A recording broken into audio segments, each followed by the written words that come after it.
Hey, my friends, welcome to Peer to Care. So, one more podcast, one more topper scored 119 marks out of 150. So, Satyendra Dubey from West Bengal, I congratulate, scored very good marks. So, Satyendra, how you feel? Good evening, sir, and I'm feeling quite happy about the marks. Yeah, I appeared for the NSF 3 years, and yeah, I'm happy. Okay. So, what was your reaction when just saw the scorecard और even जब आपका result out हुआ तो list में नाम देखकर कैसा लगा आपको? ठीक लगा, अच्छा लगा, बट मैं थोड़ा सा और एक्सपेक्ट कर रहा था। मतलब मुझे 125 प्लस में मैं एक्सपेक्ट कर रहा था, बट ठीक है भाई। मेरे को बेस्ट 3 कॉलेजेस में मिलेंगे, तो ठीक है, I am happy about it, satisfied. तो being OMS candidate right, West Bengal से हो, ओएमएस हो, तो कंपटीशन तो थोड़ा हाई जरूर रहेगा। जी जी जी। कोई पर्टिकुलर कॉलेज आपने सेलेक्ट की है? पर्टिकुलर कॉलेज तो अब मेरा मन था जेएलसी या आईएलएस में जाने का, but I don't think so मुझे उसमें मिलेगा because of the competition. So I okay, think KC में मुझे मिलेगा, किसी केसी लॉ कॉलेज में। जस्ट केसी ट्राई कल कर कल सकते हो आप। हाँ, प्रीवियस इवनिंग जो कट ऑफ निकले थे वहां से मैं देखा कि केसी वगैरह में मेरा हो रहा है, मतलब। तो राइट ठीक है, हैप्पी अबाउट इट।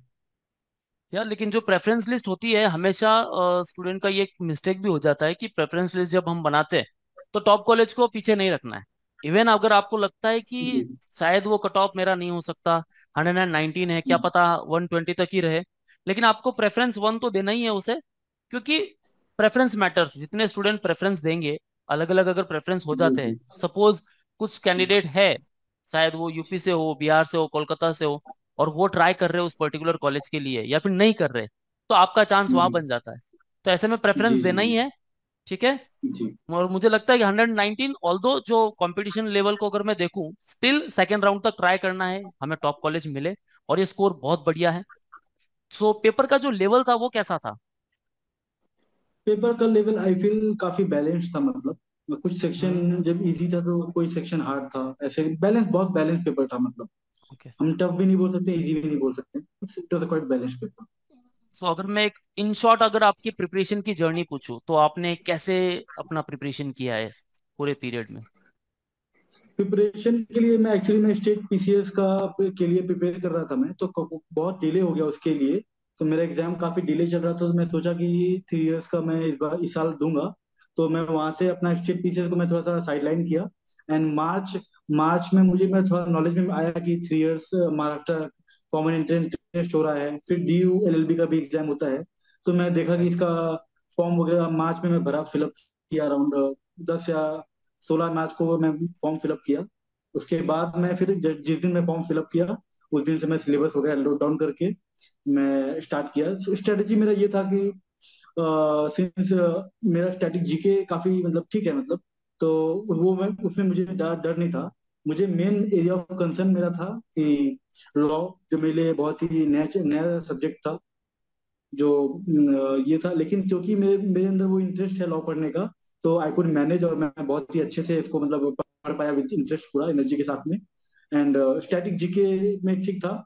और मैं बेसिकली प्रिपेयर किया था लॉ के लिए, लीगल सेक्शन एंड जीके, आपका करंट अफेयर। और ओके। मैथ तो था नहीं, और आपका रीजनिंग के लिए मैं डेली अराउंड 2 घंटा टाइम निकालता था।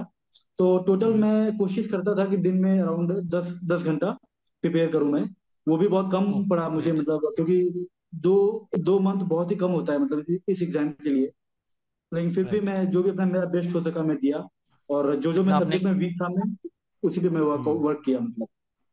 सो एक प्रॉपर स्ट्रैटेजी के तौर पे आपने इसे क्लियर किया है। तो जी जी। अगर मैं पूछूं कि पीसीएस आप ट्राई करने वाले थे स्टेट लेवल, और वहां से लॉ एज अ करियर अब आपने चूज किया है, तो क्या देखते हो लॉ एज अ करियर, क्या करियर स्कोप वहां देखते हो? सो ये चेंज अगर आपने किया है तो इसके पीछे क्या रीजन या फिर कुछ इंस्पिरेशन है कि लॉ एज अ करियर मुझे क्यों बनाना है?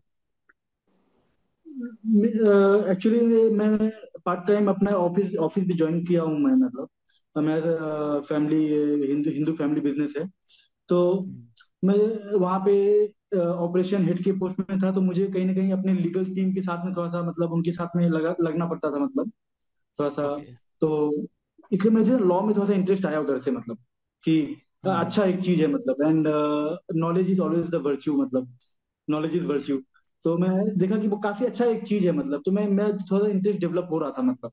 और क्योंकि मैं इधर से थोड़ा सा ये एग्जाम बहुत डिले हो रहा था मतलब, तो मैं सोचा कि क्यों ना मैं साइड बाई साइड में लॉ में एनरोल करूं, मैं देखूं मतलब क्या सीन है। मैं ग्रेजुअली जैसे मैं पढ़ना चालू किया हूँ मतलब लॉ को अराउंड आईपीसी कॉन्ट्रैक्ट, ये मैं पढ़ना चालू किया तो मुझे बहुत अच्छा लग रहा है पढ़ने में मतलब।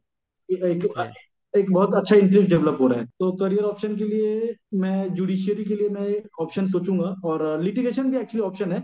बट मैं अभी कुछ श्योर नहीं हूँ। मैं कॉलेज ज्वाइन करूंगा एक बार, and I try to explore की क्लासेस ज्वाइन करूंगा। मैं थोड़ा सा एक्सप्लोर हम्म। करूंगा कि मैं किस पे मेरा इंटरेस्ट लाई कर रहा है। Either judiciary right. पे अगर लाई कर रहा है तो आई गो फॉर जुडिशियरी, अगर मुझे लिटिगेशन पे इंटरेस्ट आ रहा है तो मैं लिटिगेशन पे कंटिन्यू करना चाहूंगा। बट ये है कि legal I am loving the subject. Okay. और वो जर्नी वहीं से हुई है कि जब आपने जो एक्सपीरियंस लिया है, जो आपने बिजनेस में ऑपरेशन हेड पर आप काम कर रहे थे, तो वहां से जो जी एक्सपीरियंस आया तो सेम उस फील्ड में फिर आपको और रुचि आ गई कि मुझे अब यहाँ आगे जी बढ़कर और कुछ करना है। So that's ji great. जी तो वही होता है ना कि हर एक चीज के पीछे कुछ ना कुछ इंस्पिरेशन होता है। और वो फाइनल जी कब होता है कि कब हमें अच्छा लगता है कि जब हमने उस एग्जाम को क्रैक कर लिया, अब हम वो अच्छी कॉलेज को टारगेट कर रहे हैं, उस कॉलेज में जा पाएंगे। और वहां से ऑब्वियसली जब 3 इयर्स का कोर्स कंप्लीट पूरा करोगे, तो मैं भी यही चाहता हूँ। जुडिशरी आप देख रहे हो, बहुत बढ़िया है। Litigation even and even corporate sector में बहुत सारे अभी जॉब अपॉर्चुनिटीज वगैरह है। स्कोप करियर स्कोप बहुत अच्छा है। मैं यही कहता हूँ स्टूडेंट को कि ये बहुत बड़ा डेटा है, लॉ एज अ करियर। जी ठीक है। आर्टिफिशियल इंटेलिजेंस अगर इसमें आ जाएगा तो बहुत सारी अपॉर्चुनिटीज ओपन हो जाएगी। सो बहुत बढ़िया करियर ऑप्शन है। अगर मैं बात करूँ, मॉक टेस्ट कुछ दिए थे आपने, कैसा रहा जी। उसमें मैंने मॉक टेस्ट में अटेम्प्ट? मॉक टेस्ट के लिए मैंने एक बुक परचेज किया था डिजिटल मोड में, थ्रू किंडल हम्म। में टेस्ट देता था ऑनलाइन मोड में। तो वो एक्सपीरियंस के लिए था कि मुझे कौन सा सेक्शन पहले अटेंड करना है, कौन सा सेक्शन बाद में अटेंड करना है, बिकॉज मैं चाहता था कि मैं रीजनिंग में फंसू ना। तो मैं रीजनिंग हमेशा हम्म। लास्ट के लिए रखा था। सबसे पहले मैंने इंग्लिश अटेंड किया। तो सेकंड में जीके पे गया। थर्ड में लीगल रखा था। उसके बाद मैं लास्ट में रीजनिंग रखा था। तो ये जो स्ट्रेटेजी डेवलप हुआ वो थ्रू मॉक टेस्ट ही डेवलप हुआ। मैं इस चीज को टाइमिंग को मैनेज कर पाया, एंड ऑनलाइन में एक अराउंड 10-15 में मॉक टेस्ट दिया था मतलब। और इसीलिए मैं हर स्टूडेंट को कहता हूँ कि जितना आप मॉक दोगे तो उस मॉक से आपको एक एक्सपीरियंस आ जाएगा, आपको फील आएगा। और जब एग्जाम देने जाओगे तो यही लगेगा कि यार हम तो एक और मॉक लिख रहे हैं आज। ठीक है। जी जी अब जी। जो स्टूडेंट प्रिपरेशन कर रहे हैं, लॉ 3 इयर्स के स्टूडेंट्स अभी, तो उनके लिए आप क्या एडवाइस दोगे, कैसे प्रिपरेशन की जर्नी होनी चाहिए? इनके लिए मैं ये एडवाइस दूंगा कि काफी इसको एग्जाम को हम लोग लाइटली नहीं ले सकते हैं। काफी कॉम्पिटिटिव एग्जाम है इस बार ही, अराउंड 70,000 बच्चे बैठे हैं मतलब एग्जाम देने। राइट। तो इसको हम लाइटली कोई भी दृष्टिकोण से नहीं ले सकते हैं, और प्रॉपर स्ट्रेटेजी बनाना पड़ेगा। और मिनिमम आई फील कि अगर जो बंदा 10 घंटा पढ़ सकता है, अगर इन डे 10 आवर्स पढ़ सकता है, तो मिनिमम 6 मंथ तो उसको लगेगा ही मतलब। एंड जनरली जो 4-5 आवर पढ़ने वाले बंदे हैं तो उनको पूरा साल लग जाएगा प्रिपरेशन के लिए, प्रॉपर प्रॉपर स्ट्रेटेजिक प्रिपरेशन के लिए, बिकॉज बहुत सारे सेक्शंस हैं और वो सब है मतलब सब्जेक्ट का। तो एक होलिस्टिक प्रिपरेशन के लिए 1 ईयर लग जाएगा, और इसको लाइटली नहीं ले सकते हैं। इसको फर्स्ट प्रायोरिटी में हमको देना पड़ेगा, और इसको अच्छे से प्रिपेयर करके एग्जाम देना पड़ेगा। ये कंपटीशन हर दिन बढ़ते जा रहा है मतलब। राइट। सो कंपटीशन ऑब्वियसली हम 2020 से देख रहे हैं, जब लॉकडाउन हुआ था उसके बाद से जो कंपटीशन बढ़ा है, अब तक बढ़ते ही आ रहा है। 78,000 जी लास्ट ईयर थे। अपीयर्ड कैंडिडेट की भी बात करें देन 64,143 कैंडिडेट्स है लगभग। सो कंपटीशन तो ऑब्वियसली टफ होगा ही। ओके। सो टॉप हम्म, कॉलेज की रेस में अगर आप हो तो आपको भागना पड़ेगा ही, प्रिपरेशन अच्छी तरह से करना ही पड़ेगा। जी राइट। जी जी। सो मैं DU LLB का भी मेरा एग्जाम अभी आने वाला है। ओके, ये डी आपका एल एल बी के लिए भी ट्राई कर रहे हो आप? फॉर्म। जी मैं ट्राई कर रहा हूँ, बट क्योंकि मेरा मुंबई में हो गया है, मुझे मुंबई खींच रहा है वो, like city is pulling me मतलब। I am feeling like obviously. That, I don't know मतलब, I don't know, I am feeling like मैं मुंबई में ही जाऊँ, वहाँ पे क्लासेस अटेंड करूँ, वहाँ पे कॉलेज अटेंड करूँ, वहाँ पे थ्योरेटिकल नॉलेज के साथ में इंटर्नशिप भी मैं करूँ वहाँ पे, किसी अच्छे लॉ फर्म, किसी अच्छे लॉयर के साथ में सीखूं मतलब। मैं उस करियर को बहुत सीरियसली लेना चाहता हूँ, और बहुत ही अच्छे से करना चाहता हूँ, बहुत ही सीरियसली करना चाहता हूँ मतलब, जिसे ऑब्वियसली। मुझे बहुत बहुत इम्पैक्टफुल, मेरे पर्सनल में कि मेरा लाइफ बहुत इम्पैक्टफुल होना चाहिए मतलब। तो उसके लिए being right. A lawyer I feel वो बहुत ही प्रिविलेज होगा टू हेल्प पीपल थ्रू। बहुत सारा एक मीडियम है मेरे को जिसे मैं कंट्रीब्यूट कर सकता हूँ सोसाइटी के प्रति।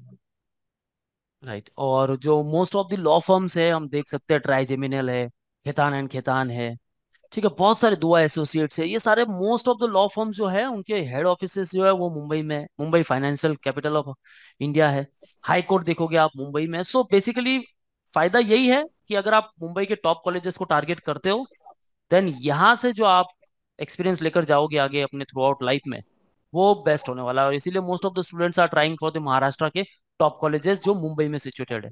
Nice to talk with you Satyendra, and I hope कि या आपको थैंक यू सो केसी, जीजे आडवाणी, जेसीसीएल ऑब्वियसली ये तो कंफर्म ही है, केसी मच। एंड आईएलएस और इवन जीएलसी, क्योंकि हमें ट्राई करना है जीएलसी के लिए। ओके, जी सो जी बेस्ट कॉलेज आपको जी जरूर जी मिले, and once you got Mumbai, कोई भी कॉलेज मुंबई की टॉप कॉलेज जरूर मिली, देन आपको बीएड में आना है। जी, बिल्कुल ओके, बिल्कुल। यहाँ मुलाकात होगी। ओके, और जी सामने जी। सामने फेस टू फेस हम फिर से बात करेंगे सारे स्टूडेंट्स को, उनके साथ आइडियाज शेयर करेंगे। ओके, थैंक यू सो या मच।